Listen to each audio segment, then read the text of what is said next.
ஆதவ அர்ஜுனா விஜய் வந்து பெரம்பூர் தொகுதியெல்லாம் நிற்கணும். இல்லை, விஜய் வந்து முதல்ல வந்து தேர்தலில் போட்டியிடுற எண்ணமே இல்லை. இவங்க எல்லாம் கட்டி இறக்கி விடுறாங்க. தலைவா நீங்கள் இருந்து பார்த்தா தான் ட்ரையல் பார்க்க முடியும். தென் மாவட்டத்தில் சுத்தமாக ஒன்றும் இல்லை, வடகிழக்குலேயும் ஒன்றும் பெருசாக இல்லை. சென்னை பகுதியில் எங்கேயாவது தான் குறிப்பாக வந்து வட சென்னை வந்து சேகர் பாபு அவருடைய கோட்டையாக திகழுது. அந்த கோட்டையில் நாங்கள் வந்து ஓட்ட போடுவோம் தளபதி வச்சு. பெரம்பூரை பொறுத்தளவுக்கு அது சிட்டி கம் ரூரல் அப்படி ஸ்டார்ட் ஆகும். அதை வச்சுன்னா ஆகப்பெருண்டு பார்க்கணும்னு எல்லாருக்குமே தெரியும். ஸோ ஏதாவது ஒரு காரணம் சொல்லி உருட்டுவாங்க. ஊட்டி விஜய் எப்படி கட்டி இறக்கி விட்டு ஓடி போயிடுவாங்க. எதனால சார் இப்போ வட சென்னை இப்போ இந்த மைனாரிட்டி அப்புறம் இப்போ மீனவர்கள் நார்த் மெட்ராஸில் கொஞ்சம் வாக்குகளை இது பண்ணுறேன்னு வடையை சுட்டு எதையாவது ஒன்று பண்ணுவாங்க. கிறிஸ்டியன்ஸ் கொஞ்சம் ஜாஸ்தி இருக்காங்க. அதில் அவங்க போடுற கணக்கு என்ன அப்படின்னு பார்த்தீங்கன்னா, திமுக ஒரு பெரும்பகுதியை ஓட்டை பிரிச்சிடும். பாஜக கூட்டணி சீமான் வேற ஒரு பக்கம் 11% ஓட்டை பிரிக்கும் போது நம்ம அடித்து வந்துடலான்னு ஒரு லாஜிக். செங்கோட்டையன் அவர்கள் வந்து ஜெயலலிதா அவர்களுடைய ஃபோட்டோ எடுத்துட்டு விஜயோட ஃபோட்டோ வச்சு இதயத்துக்கு பக்கத்தில் ஜெயலலிதா படத்தை வச்சிருக்காப்புல. ஊழல் ஒழிப்பேன்னு ஒருத்தர் சொல்றாரு. அந்த தலைவர் கீழே வந்து தலைமை ஏற்று நடந்துகிட்டு இருக்காரு. அப்போ எதுக்கு அந்த படத்துக்கு போட? நள்ளிரவு அந்த மாதிரி ஒரு மீட்டிங் நடக்குது. அதுக்கப்புறம் இன்னொரு மீட்டிங் வந்து கனிமொழி அவர்களை சந்தித்து வந்து கிரீஷ் ஜோடங்கர் அவர் வந்து பேச போயிருக்காரு. இன்னொரு பக்கம் இந்த ஆட்சியில் பங்கு, அதிகாரத்தில் பங்கெல்லாம் ஒரு பங்கு கிடையாது, போயிட்டா பங்குன்றாங்க. அதெல்லாம் முடியாதுன்னு சொல்லி எல்லாம் துரத்தி விட்டதுக்கப்புறம் இப்போ தானாக போய் கெஞ்சி கூத்தாடி பெரம்பூரில் நடந்த செயல் வீரர்கள் கூட்டத்தில் ஆதவ அர்ஜுனா அவர் ஒரு விஷயத்தை வந்து கொளுத்தி போட்டிருக்காரு. அதாவது வந்து விஜய் வந்து பெரம்பூர் தொகுதியெல்லாம் நிற்கணும் அப்படின்னு சொல்லி ஒரு தீர்மானத்தை போடுறேன் அப்படின்னு சொல்லி பேசி அதை வந்து வைரல் பண்ணி விட்டுருக்காரு. விஜய் பெரம்பூர் தொகுதியில் தான் நிற்கணும் அப்படின்னு சொல்லிட்டு இது எப்படி பார்க்குறீங்க? இல்லை, விஜய் வந்து முதல்ல வந்து தேர்தலில் போட்டியிடுற எண்ணமே இல்லை. அதுக்கப்புறம் இவங்க எல்லாம் கட்டி இறக்கி விடுறாங்க. தலைவா நீங்கள் இருந்து பார்த்தா தான் ட்ரையல் பார்க்க முடியும், டெஸ்ட் ரன் பண்ண முடியும்னு சொல்லி. பொதுவாக பலரும் எடுத்த சர்வேக்கள் என்னென்னா, சென்னை பகுதியில் தான் வந்து விஜய்க்கு தென் மாவட்டத்தில் சுத்தமாக ஒன்றும் இல்லை. இங்கேயும் வடக்கு மாவட்டத்துலேயும் வடகிழக்குலேயும் ஒன்றும் பெருசாக இல்லை. ஸோ அப்படி இருக்கும்போது என்ன அப்படின்னா, சென்னை பகுதியில் எங்கேயாவது தான் நிற்கணும் நீங்கள் அப்படின்னு சொல்லி இவங்களாம் சர்வே பண்ண மாதிரியும், இதில் விஜய்க்கு பெரிய செல்வாக்கு இருக்க மாதிரியும், அதிகப்படியாக ஒரு 20% 30% வாக்குகள்லாம் கிடைக்குன்ற மாதிரி இவங்களா ஒரு கற்பனையில் ஒரு இது செட் பண்ணியிருக்காங்க. ஆனால் ஒரு 15%க்கு மேலே கிடைக்கும். விஜய் நேரடியாக போட்டி போட்டால் அது எப்படின்றது தேர்தலுக்கு பிறகு தான் செய்யும். ஆனால் விஜய் ஜெயிக்க முடியுமா, தனியாக இத்தனை கூட்டணி தாண்டி விஜய் வந்து ஜெயிக்க முடியுமா அப்படின்ற ஒரு விஷயம் இருக்குது. அதில் அவங்க போடுற கணக்கு என்ன அப்படின்னு பார்த்தீங்கன்னா, திமுக ஒரு பெரும்பகுதியை ஓட்டை பிரிச்சிடும். பாஜக கூட்டணி ஒரு பெரும்பகுதி ஓட்டை பிரிக்கும்போது நடுநிலையாளர்கள் இவர்களுடைய ரசிகர்கள்லாம் நமக்கு ஓட்டு போடும்போது அது மூணாக பிரியுதில்ல, அப்போ நம்ம ஜெயிச்சிடலாம் அப்படின்றது தான். அது சீமான் வேறு ஒரு பக்கம் ஒரு 6-7% 7-8% ஓட்டை பிரிக்கும்போது நம்ம அடித்து வந்துடலான்னு ஒரு லாஜிக்கை விஜய்கிட்ட சொல்லியிருக்காங்க. நீங்கள் நெல்லுங்க தலைவாக பார்த்துக்கலான்னு. ஸோ அதனால் என்ன பண்ணுறாரு, நீங்கள் இறங்கி தான் பார்த்தே ஆகணும், நம்ம களத்தில் இறங்கி தான் ஆகணும் அப்படிங்கும்போது என்ன பண்ணுறாருன்னா, இப்போது மனமாற்றம் அடைந்து விஜய் வந்து என்ன பண்ண போகிறாருன்னா, பெரம்பூர் தொகுதியில் போட்டி போடுறதுக்கான வேலைகள் நடந்து கொண்டிருக்கு. ஆதவ அர்ஜுனா தான் அந்த வேலையெல்லாம் பார்க்குறாரா? ஏன்னா இதுக்கு முன்னாடி அவர் வந்து வேளச்சேரி இல்லை விருகம்பாக்கம் வேதாரண்யம் அந்த மாதிரி சென்டிமெண்ட்டில் தான் வந்து நிற்பார் அப்படின்ற மாதிரிலாம் பேசப்பட்டது. பெரம்பூர்னு சொல்கிறாங்க. இல்லை, பெரம்பூரில் வேலை பார்த்துட்ருக்காங்க. பெரம்பூர்லேயும் விஜய் நிற்கலாம் அப்படின்றதுக்கான அடிப்படை வேலைகளை துவங்கி இருக்கிறார்கள் அப்படின்னு அங்கேருந்து வரக்கூடிய தகவல்கள் வருது. ஆதவ அர்ஜுனா தான் இந்த விஷயங்கள்லாம் வந்து நடத்திட்டு இல்லை, ஆதவ அர்ஜுனா வந்து அனுப்பி விட்டு பார்க்க சொல்லியிருப்பாங்க. ஓகே, புரியுதா? இப்போ உங்களுக்கு ஒரு சாவு வீடு வந்துச்சு, தொடர்ந்து இந்த பெண்கள்லாம் போயிட்டு வாக்கு சேகரிப்பு இல்லை நிறைய வந்து சர்வே எடுக்க போகிறோன்னு சொல்லி இப்போ செய்திகள் வந்தது. நீங்கள் சொல்கிற அதை தான் இப்போ நீங்கள் வந்து எப்படின்னா, ஒரு சுடுகாட்டுக்கே ஒருத்தர் இறந்துட்டார், பெரிய ஒரு புதைக்க போகிறோன்னா முன்னாடி போய் பார்த்து எல்லாம் ஏற்பாடெல்லாம் பண்ணுவாங்க. அந்த அங்கே உள்ள இது காசு கொடுக்குறது வைக்கிறதுக்கு எல்லாம் போவாங்க. அந்த மாதிரி தான் ஆதவ அர்ஜுனா. நீங்கள் ஆதவ அர்ஜுனானால தான் அந்த சாவு விழுந்துச்சுன்னு சொல்ல முடியாது, இல்லை அதை புதைக்கிற ஆதவ அர்ஜுனானால தான் அதை புதைக்க முடியும்னு சொல்ல முடியாது. ஆதவ அர்ஜுனா ஒரு கருவியாக அங்கே போய் முன்னாடி ஏற்பாடுகளை பண்ணுவார். அதுதான் ஆதவ அர்ஜுனா. ஸோ அவர் ஏற்பாடு பண்ணிகிட்ருக்காரு ஆட்களை வச்சு. ஓகே, ஏன்னா அவர் இந்த விஷயத்தை சொல்ல வரதுக்கு முன்னாடி ஒரு விஷயம் ஒன்று சொல்கிறாரு. அதாவது வந்து தாவைக்கா தொண்டர்கள் வந்து வாக்கு சேகரிக்க போகும்போது அங்கே நடந்த அந்த கை கலப்பு, ஒரு கர்ப்பிணி மேலே வந்து கை வச்சது தான் வந்து எனக்கு வந்து இந்த முடிவு எடுக்க தோணுச்சு. அதுக்கப்புறம் தான் வந்து பெரம்பூரில் தான் வந்து தளபதியை நிற்க வைக்கணும் அப்படின்ற மாதிரி எனக்கு தோணுச்சு அப்படின்னு வந்து அவர் பேசுகிறாரு. குறிப்பாக வந்து வடசென்னை வந்து சேகர் பாபு அவருடைய வந்து ஒரு கோட்டையாக திகழுது. அந்த கோட்டையில் நாங்கள் வந்து ஓட்ட போடுவோம் தளபதி வச்சு அப்படின்ற மாதிரி அவர் பேசியிருக்காரு. இது எப்படி பார்க்குறீங்க? கோட்டையில் எப்படி ஓட்டையை போட முடியும்? ஏதோ பதுகை மோனையாக பேசுகிறவன்றிருக்கா, தின்னுவிட்டு செமிக்காமல் ஏதோ அவனை பேசிகிட்டு இருக்காங்க. அதாவது சென்னை பகுதியில் விஜய்க்கு நல்ல செல்வாக்கு இருக்குது. பெரம்பூரை பொறுத்தளவுக்கு அது சிட்டி கம் ரூரல் அப்படி ஸ்டார்ட் ஆகும். ஸோ அதனால் அங்கே போடலாமா அப்படின்ற ஒரு இதில் வந்து பிளான் பண்ணியிருக்காங்க. ஸோ அதுக்கு 1000 காரணம் சொல்லுவாங்க. அதை வச்சுன்னா ஆகப்பெருண்டு பார்க்கணுன்னு எல்லாருக்குமே தெரியும். ஸோ ஏதாவது ஒரு காரணம் சொல்லி உருட்டுவாங்க. உருட்டி விஜய் எப்படி கட்டி இறக்கி விட்டு ஓடி போயிடுவாங்க. கடைசியில் எலெக்ஷன் ரிசல்ட் வரும்போது ஓடிடுவாங்க. கமலஹாசன் நிலைமையே பார்த்தீங்கல்ல, கடைசியில் உட்கார வச்சு கவுண்டிங் வரைக்கும் கொண்டு போய் இவரெல்லாம் போய் கடைசி அந்த லாஸ்ட் இவர் போய் உட்காருவாரா கவுண்டிங்கில்? இல்லை இவர் போவாரா முதல்ல பூத்துக்கு போவாரா பார்க்குறதுக்கு, பிரச்சாரத்துக்கு போவாரா? எதுவும் போக மாட்டார். அதனால தான் உஷாரா திமுக கூட்டணி பக்கம் வந்துட்டாரு. அதுதான் வந்துட்டு எதுக்கு நமக்கு ரிஸ்க் அப்படின்னு சொல்லி அதே மாதிரி தான் விஜய் வந்து அந்த அளவுக்குலாம் தாங்க மாட்டாப்புல. சும்மா அப்படியே உருட்டுவாங்க, உருட்டிட்டு அப்படியே போயிட்டு. எதனால சார் இப்போ வடசென்னை இப்போ இந்த மைனாரிட்டி அப்புறம் இப்போ மீனவர்கள் இந்த மாதிரியான இவங்களோட திமுகவோட கோர் ஓட் பேங்க் என சொல்லப்படும் வந்து அந்த சிறுபான்மையினர் ஓட்டை வந்து இல்லை தூக்கிறதுக்காக தான். அப்படின்னு சொல்ல முடியாது. அங்கே எல்லாம் அதிமுகவுக்கும் ஓரளவுக்கு ஓட்டு விடுவோம், அவ்வளோ இதெல்லாம் இல்லை. ஸோ அது ஒரு நார்த் மெட்ராஸில் கொஞ்சம் வாக்குகளை இது பண்ணுறேன்னு வடையை சுட்டு எதையாவது ஒன்று பண்ணுவாங்க. அங்கே வந்து கிறிஸ்டியன்ஸ் கொஞ்சம் ஜாஸ்தி இருக்காங்க. அந்த மாதிரி ஒரு சில இதெல்லாம் பிளான் பண்ணிகிட்டு இருக்காங்க. அதனால் அங்கே போட்டி போடுவாங்க. இதுக்கு முன்னாடி வந்து செங்கோட்டையன் அவர்கள் வந்து தாவைக்கால சேர்ந்ததுக்கப்புறமா வந்து ஜெயலலிதா அவர்களுடைய படத்தை வச்சிருந்தாரு. இன்னைக்கு வந்து புது ட்விஸ்ட் அடிச்சிருக்காரு. வேலூர் மீட்டிங்கில் வந்து ஜெயலலிதா அவர்களுடைய ஃபோட்டோ எடுத்துட்டு விஜயோட ஃபோட்டோ வச்சு மீட்டிங்க்கு வந்திருக்காரு. இதை எப்படி பார்க்கலாம்? ஆமாம், அதுதான் விஜய் தலைவனாக ஏற்றுக்கிட்டார்ல. அப்புறம் விஜய் படத்தை வச்சு தானே வரணும். ஜெயலலிதா படத்தை திருப்பி ஊழல்வாதியை வச்சு ஊழல் ஒழிகன்னு விஜய் சொல்கிறாப்புல. இதயத்துக்கு பக்கத்தில் ஜெயலலிதா படத்தை வச்சுருக்காப்புல. ஜெயலலிதா பற்றி கழுவி ஊற்றுறாப்புல விஜய். ஜெயலலிதா பற்றி நேரடியாக இல்லாமல் ஊழல் பற்றி பேசுகிறார். ஊழல் பற்றி பேசி இவருக்கு மனசாட்சி இடிக்கும்ல. ஊழலுக்காக சிறை சென்ற தலைவி புரட்சி தலைவி போய் வச்சுட்டு ஊழல் ஒழிப்பேன்னு ஒருத்தர் சொல்கிறார். அந்த தலைவன் கீழே வந்து தலைமையேற்று நடந்துகிட்டு இருக்காரு. அப்போ எதுக்கு அந்த படத்துக்கு போட அவ்வளோதான். அந்த மாதிரி விஜய் ஃபோட்டோவை வச்சுக்கலாம், டேரெக்டாக வச்சுக்கலாம். ஏன்னா வேறு தலைவர் இருந்தாலும் வைக்கலாம், விஜய் அப்பாவும் வைக்க முடியாது, நல்லா இருக்காதுனால விஜய் ஃபோட்டோ வச்சு. ஓகே, புசி ஆனந்த் தான் இந்த முடிவை எடுக்க வச்சுருப்பாரோ? இல்லை, எல்லாமே வந்து இப்போ தலைவராக ஏற்றுக்கிட்டார்ல, விஜய் தலைவனாக ஏற்றுக்கிட்டாரு. அவருடைய எம்ஜிஆருக்கு அடுத்து விஜய் தான்ற போது விஜய் ஃபோட்டோ தூக்கி வச்சிட வேண்டியது, அவ்வளோதான். ஓகே, ஏன்னா தொடர்ந்து புசி ஆனந்த் அவர்களுக்கும் வந்து செங்கோட்டையன் அவர்களுக்கும் வந்து ஒரு மோதல் போக்கு போயிட்டே இருக்கு அப்படின்ற மாதிரிலாம். இல்லை மோதல் போக்கு, இவர் வந்து ரொம்ப தன்னிச்சையாக வந்து முடிவுகள் எடுக்க ட்ரை பண்ணுறாரு செங்கோட்டையன். அதனால் அதாவது விஜய் வந்து புசி ஆனந்த் வந்து தாண்டி எதையுமே எடுக்க விட மாட்டாப்புல. வந்து விஜய்க்கு வந்து இன்றும் இல்லை என்றும் முன்பும் சரி, இன்றைக்கும் சரி, ஃப்யூச்சர்லேயும் சரி, விஜய்க்கு மிகுந்த நம்பகத்தன்மை உடைந்த ஒரு மனிதன் வந்து புசி ஆனந்த் தான். ஏன்னா எல்லாருமே அவர் கூட இருக்கவங்க பூராமல் ஒரு நாளைக்கு ஓடி போயிடுறாங்க தோல்வி வந்துச்சுன்னா.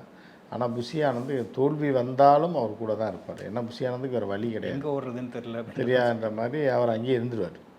ஸோ புசி ஆனந்த் ஒருத்தர் தான் வந்து விஜய்க்கு நம்பிக்கையானவர். புரியுது அவங்களுக்கு. மித்தவெல்லாம் வருவாங்க எங்கேயோ வேறு கூட்டிலேருந்து வந்த பறவைகள் தான். ஆதவர்ஜனாலாம் எந்த நேரம் பிடிக்கிட்டு போயிடுவாப்புல. புரியுதா? தோல்வின்னு வந்து விஜய்னால எந்த யூஸும் இல்லை, விஜய் வேஸ்ட்டு அப்படின்னு தெரிஞ்சால் அடுத்த செகண்ட் ஆதவர்ஜனா தான் முதல்ல ஓடி போகிறாள். ஜான ஆரோக்கியசாமியில் இருந்த இடமே தெரியாமல் காணாமல் போயிடுவாங்க.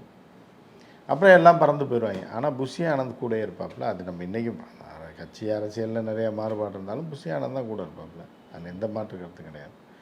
ஸோ அவரை வச்சு தான் அந்த கட்சியை இயக்குவார். நீங்கள் இப்போ செங்கோட்டையன் எங்கேயோ இருந்தார், இன்றைக்கி வந்துட்டார் அந்த கட்சியை விட்டு.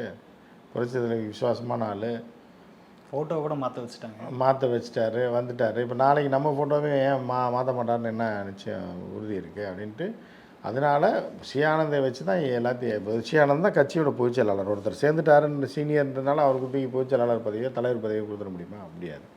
ஸோ அதனால் புசி ஆனந்த் கீழே அவருடைய இதில் தான் ஆளுகை கீழே தான் இருப்பார். ஓகே சார், அதே போல் ஆதவர்ஜனா வந்து ஒரு சவால் மாதிரி ஒன்று விட்டுருக்காரு முக ஸ்டாலின் அவர்களுக்கு. அதாவது என் தளபதியை வந்து நேருக்கு நேர் வந்து இது வரைக்கும் ப்ரெஸ் மீட் கொடுக்க மாட்டுறாரு அப்படின்ற மாதிரி வந்து நீங்கள் வந்து விமர்சனம் பண்ணுறீங்க.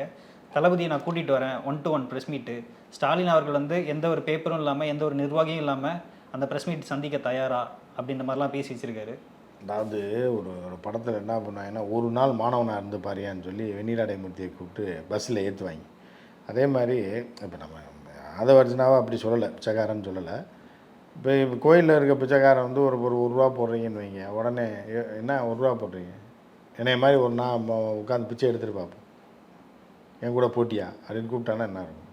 நீங்களே போகிறீங்க, ஏதோ பிச்சை போகிறீங்க, பார்க்குறேன் உட்காந்து, தம்பி என்னோடய பவர் தெரியுமா உனக்கு, நீ என் கூட ஒரு நாள் உட்காந்து பிச்சை எடு பார்ப்போம் அப்படின்னா நம்ம போயிடுவோம். அது புரியுதா?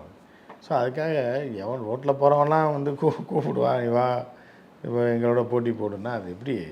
சிறுபிள்ளைத்தனமாக ஏன்னா இருக்கு. இப்படி ஒரு கேள்வியும் எழுப்பப்படுது இல்லை சார். மீடியாக்கள் வந்து பேட்டி எடுக்க வரும்போது எல்லாரும் வந்து கான்க்ளேவ்னு சொல்லிட்டு எல்லா அரசியல் தலைவர்களும் அவங்களோட சேனலுக்கு போகும்போது இந்த மாதிரியான மீடியாக்கள் இவர் வீட்டுக்கு போய் வந்து பேட்டி எடுத்தது, அதுவும் பேட்டி எடுத்ததை வந்து ஆங்கர் ஒரு பேட்டியாக கொடுத்தது, இப்படிலாம் வந்து இது கேவலம்லாம் இருக்கு நடந்தது தான். அது இந்தியாவிலே ஒரு இது மாதிரி இல்லாமல் புது மாதிரியாக விஜய் பண்ணது வந்து அது ஒரு பக்கம் போயிட்டு தான் இருக்குது. விஜய்க்கு வந்து தைரியசாலி கிடையாது, நாலேஜ் கிடையாது, பொலிட்டிக்கல் நாலேஜ் சுத்தமாக கிடையாது. மத்திய அரசுடைய அவர்களுடைய ஆளுகை கீழே இருக்கிறது என்ன, அவர்களுடைய கட்டுப்பாட்டு கீழே இருக்கிறது என்ன, அவர்கள் என்ன மாதிரியான தாக்கத்தை ஒவ்வொரு மாநிலத்தில் ஏற்படுத்த முடியும், இந்த பாஜக வந்து என்ன மாதிரியான தாக்கத்தை ஏற்படுத்தியிருக்கு, என்ன மாதிரியான திருட்டு வேலையெல்லாம் பண்ணியிருக்கு அப்படின்றத பற்றி சுத்தமாக 10% கூட புரிதல் இல்லாதால் தான் விஜய். மாநில அரசுனா என்ன, மத்திய அரசு என்ன, மாநில அரசுக்குள்ள அதிகாரங்கள் என்ன, மத்திய அரசுக்குள்ள அதிகாரம் என்ன அப்படின்றது சுத்தமாக விஜய்க்கு தெரியாது. சரியா? கூட இருக்கவங்களும் டமாரம் போய் புரட்டு பித்தலாட்டத்தில் அவங்க பர்சனல் அறிப்புலையும் அவங்க எதையாவது ஒன்று பண்ணிக்கணுன்றக்கா ஆதவர்ஜனா பண்ணுறவர்கள் காசு இருக்குது, மாமனார் செலவு பண்ணுறாரு, நம்ம என்னத்தையாவது பாட்டையை போட்டு அதிகாரத்துக்கு வந்துடணுன்ற ஒரு கூட்டம் கும்பல் இருக்குது. அதுக்கப்புறம் பதவி வெறி பிடிச்சி வந்தவன் 10 பேர் இருக்கான், 10 பேர் அரக்கிருக்குன்னா இருக்கான். ஸோ இதெல்லாம் சேர்ந்தது தான் தாவேக்கா. ஸோ வந்து தாவேக்கா வந்து என்னான்னு பார்த்தீங்கன்னா அது ஒரு அரசியல் கட்சியாக சொல்ல முடியாது. நீங்கள் எலெக்ஷன் முடிஞ்சு பார்த்தீங்கன்னா உங்களுக்கு தெரியும். ஸோ அதை வச்சு இழுத்துக்கிட்டு போயிட்டு ஏதோ ஒன்று பண்ணிகிட்டு இருக்காங்க. ஸோ இது வந்து ஒரு அரசியல் கட்சியே கிடையாது முதல்ல. ஓகே. ஏன்னா தாவிகா சைட்லேருந்து நிறைய சொன்னாங்க. ஒரு விஷயம் என்னென்னா, ஒரு தேசிய கட்சி வந்து கூட்டணிக்கு வரப்போகுது அப்படின்ற மாதிரிலாம் சொன்னாங்க, காங்கிரஸ் அப்படின்ற மாதிரிலாம். பட் ஆனால் காங்கிரஸ் வந்து இப்போ கேசி வேணுகோபால் அவர் வந்து லாஸ்ட் டைம் வந்து முக ஸ்டாலின் அவர் மீட் பண்ணல. பட் ஆனால் நேற்று நைட்டு எப்படியோ மீட் பண்ணிட்டாரு. கிட்டத்தட்ட அது நள்ளிரவு வரைக்கும் அந்த மீட்டிங் போச்சு அப்படின்னு சொல்லப்படுது, அந்த கூட்டணி குறித்து. ஆக்சுவலாக அங்கே என்னென்ன விஷயங்கள் பேசப்பட்டது சார்? இல்லை அங்கே அதாவது திமுகவில் தலைகீழாக மண்ணில் இப்போ எண்ணெயை தடவிட்டு மண்ணில் உருண்டாலும் கூட்டணி ஆட்சிக்கு ஒத்துக்க மாட்டாங்க. ஒன்று பாயிண்ட் நம்பர் 1. ரெண்டாவது வந்து இந்த ஆட்சியில் பங்கு அதிகாரத்தில் பங்கெல்லாம் ஒரு பங்கும் கிடையாது, போயிட்டா பங்குன்ட்டுருவாங்க. புரியுதா அவங்களுக்கு? அதெல்லாம் முடியாதுன்னு சொல்லி எல்லாம் துரத்தி விட்டதுக்கப்புறம் இப்போ தானாக போய் கெஞ்சி கூத்தாடி அப்பாயின்மெண்ட் வாங்கியிருக்காங்க. கேசி வேணுகோபால் போன டைமே அதுக்கு தான் வந்தார். அவர் வந்தவொடனே பார்த்துருவார்னு நினச்சார். அவர் மதிக்கவே இல்லை, ஓடின்ட்டார். போய் கேட்டுவா அவன் முதலாளிகிட்ட. ஆட்சியிலையும் பங்கு கிடையாது, அதிகாரத்தில் பங்கு கிடையாது, இவங்கெல்லாம் கண்டவனும் கண்ட மாதிரி பேசிகிட்டு இருக்கேன், அவங்க மேலே என்ன நடவடிக்கை எடுத்துன்னு வந்து எல்லாம் வந்து சொல்லு, அப்புறம் பார்க்கலான்னு உட்காந்து விட்டாங்க. இப்போ அதுக்கப்புறம் அதை உருட்டி பரட்டி அங்கே பேசி இங்கே பேசி கனிமொழிகிட்ட பேசி இதாக பேசி நாங்கள் இப்படிலாம் பண்ணல, நாங்கள் அதை கேட்கலன்னா ஆட்சி அதிகாரத்தில் பங்கு கேட்க மாட்டோம், தொகுதி பற்றி நம்ம பேசுவோன்ற அளவுக்கு இறங்கி வந்ததுனால தான் சரி வாங்க வீட்டுக்குன்னு சொல்லி டீயை போட்டு கொடுத்து 3 டீ குடிச்சிருக்காரு போல். டீ மட்டுமே. ஆமாம், டீ இப்போ சாப்பிட்டு வந்தாரா சாப்பிட்லையான்னு தெரில. அதுக்கு டைம் வேஸ்ட் ஆகிறதுனால நல்ல தலைவராக பேசிட்டு போயிடுவோம்னு சொல்லி பேசிட்டு போயிருக்காங்க. ஸோ இதுதான் அங்கே நடந்திருக்கு. தவிர நள்ளிரவு அந்த மாதிரி ஒரு மீட்டிங் நடக்குது. அதுக்கப்புறம் இன்னொரு மீட்டிங் வந்து கனிமொழி அவர்களை சந்தித்து வந்து கிரீஷ் ஜோடங்கர் அவர் வந்து பேச போயிருக்காரு இன்னொரு பக்கம். இது என்ன இது? நைட் அங்கே பேசுகிறாங்க, காலையில் இங்கே பேசுகிறாங்க. இல்லை அதுதான் அதோட முதல் கட்டம். அதுதான் சந்திக்கிறாங்க அப்படின்னோடனே அவர் அப்பாயின்மெண்ட் கொடுத்துட்டார். யார்? ஓகே. கொடுத்தோடனே சரி ரைட்டு நாங்கள் கூட்டணியில் தான் சார் இருக்கோம், நான் சொல்கிறது தான் தெரியுது நம்ம கூட்டணியில் தான் இருக்கோன்றது. இப்போ தான் இதுக்கு இடையில 2-3 பேர் கொண்டு போய் கேசி வேணுகோபாலை வேறு வண்டியில் ஏற்றி விட்டுலான்னு பார்க்குறாங்க. புரியுது? அந்த வடிவேல் ஒரு வண்டியில் வழி அனுப்பு வண்டி மாதிரிலாம் போனார் அப்படின்ற மாதிரிலாம் அப்போ சொல்லப்பட்டது. இல்லை வண்டி மாதிரி போனது மட்டும் இல்லாமல் வழி அனுப்பி வந்தவொடனே வண்டியில் ஏற்றி விட்டுறாரு வடிவேல்.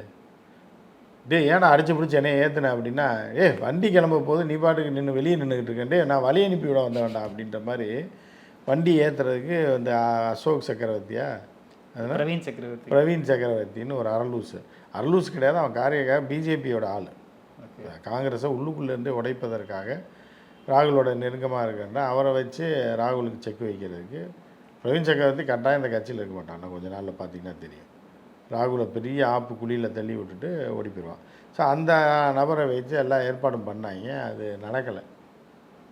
அவர் கேசி வேணுகோபால் பார்த்தா நம்ம பாட்டுக்கு வழி அனுப்பி வந்தோன்னே வண்டியில் ஏற்றி விட்டுறாங்க போல் அப்படின்னு சொல்லி டமால்னு இடையில குதிச்சிட்டா லாஸ்ட் டைம் வந்து அப்பாயின்மெண்ட் கேட்டு அப்புறம் நேற்று கொடுத்து போய் மன்னிப்பு கேட்டு நான் அப்படிலாம் அடங்கினவுடனே அப்பாயின்மெண்ட் வந்திருக்காரு.